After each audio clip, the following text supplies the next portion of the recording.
নমস্কার বন্ধুরা, পলির রান্নাবান্নায় সকল বন্ধুকে স্বাগত।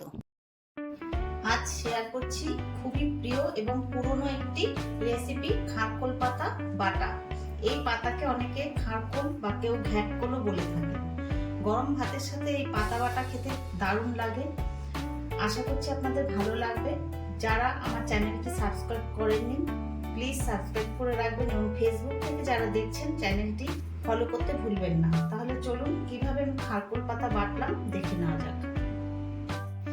এই পাতাটাকে কেউ ঘ্যাটকোল বলে, কেউ খারকোল বলে। এটা বাটা খেতে খুবই ভালো লাগে। আমি এই ডাঁটগুলো কেটে কেটে পাতাগুলো নিয়েছি, ডাঁটগুলো ফেলে দিচ্ছি। এবার খুব ভালো করে ধুয়ে নিতে হবে, কারণ এগুলো মাঠে হয়, ময়লা থাকে, পোকামাকড় থাকে। ভালো করে এটা বেছে একটু ধুয়ে নেব। কড়াইতে এখন আমি দিয়ে দিচ্ছি কিছু কাঁচা বাদাম। এগুলো আমি শুকনো অবস্থায় ভেজে নেব।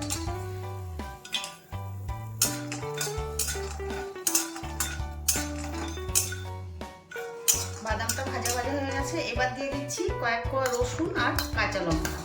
এই বাটাটা একটু রসুনটা বেশি দেবেন, তাহলে ভালো লাগবে। আর দিচ্ছি সাদা জিরে, দিচ্ছি কালো জিরে,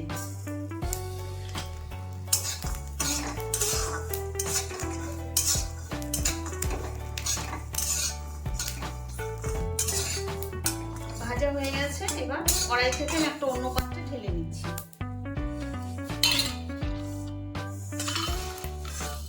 দিয়ে দিচ্ছি ধোয়া পাতাগুলো,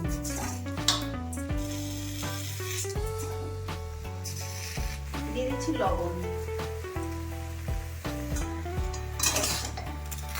গ্যাসের ফ্লেমটা এই সময় হাইতে করে দেবো।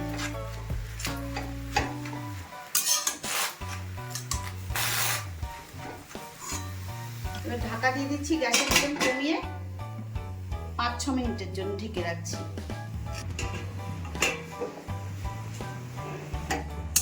এবার গ্যাসের ফ্লেমটা একটু হাই করে এর মধ্যে যা জলটা আছে এখনো এক্সট্রা, ওটাকে টানিয়ে নেব।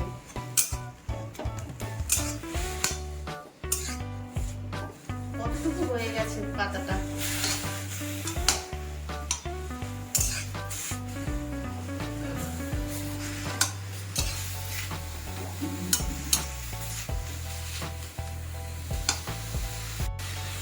গ্যাস বন্ধ করে দিচ্ছি।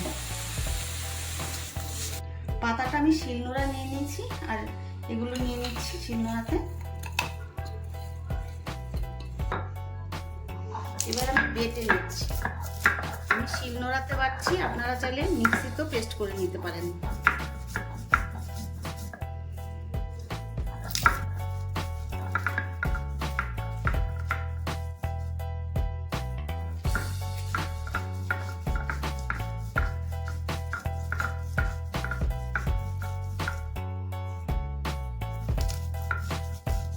কড়াইতে দিয়ে দিচ্ছি সর্ষের তেল।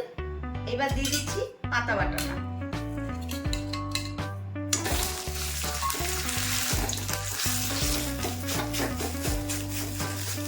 এই পাতাটা একটু গলা ধরার টেন্ডেন্সি থাকে, আপনারা চাইলে এর মধ্যে একটু পাতিলেবুর রসও দিয়ে দিতে পারেন।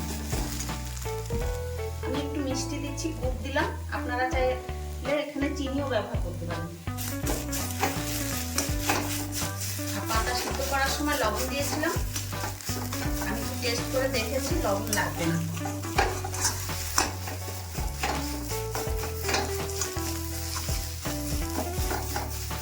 এইভাবে বাদাম দিয়ে আমি যেভাবে বাটলাম, এভাবে একটু বাটবেন, বেটে খেয়ে দেখবেন অসাধারণ লাগে গরম ভাতের সাথে।